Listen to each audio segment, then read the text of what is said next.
Good and evil are relative concepts determined to a great degree by the culture you live in.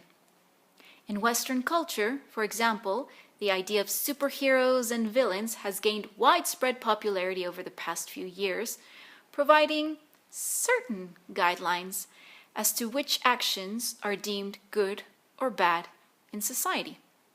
So, let's explore this further by discussing if it takes a superhero or a villain to save the world.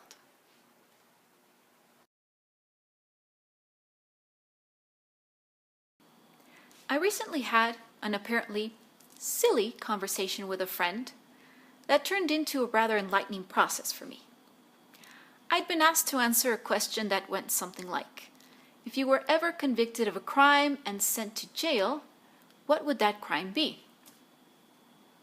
So, I answered with my usual well-intended cynicism, for trying to get the human species to become extinct.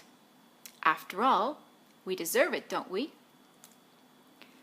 My friend then made a comment that made me see things in a different light. He said, but supervillains don't get sent to jail. They're put in some supermax prison on a remote island or something. At first I laughed and agreed with his observation, but then it hit me. Wait, I'm not a villain.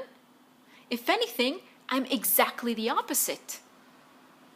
My idea of wiping out humanity comes from a genuine desire to save the world.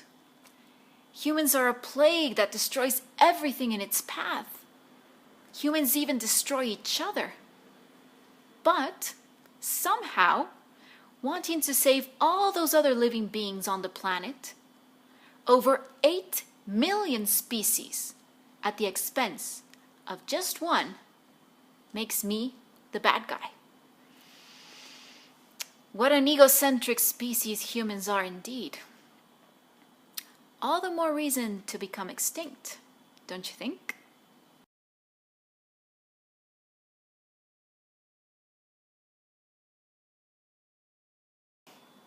So let's be a little more realistic.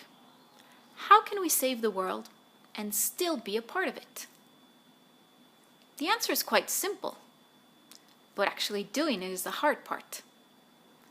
Maybe even harder than massive extinction.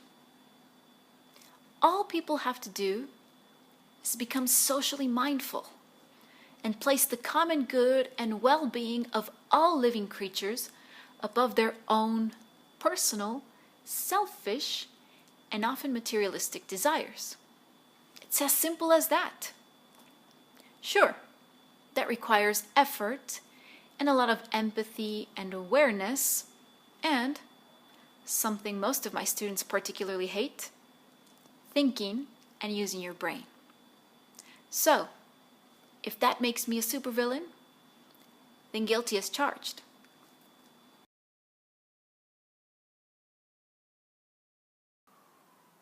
What do you think? Does it take a hero or a villain to save the world?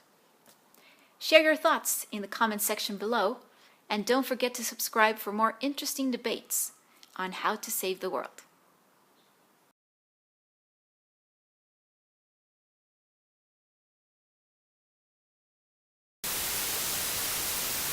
Ha ha ha! My evil plan is working. I made you think there for a second, didn't I?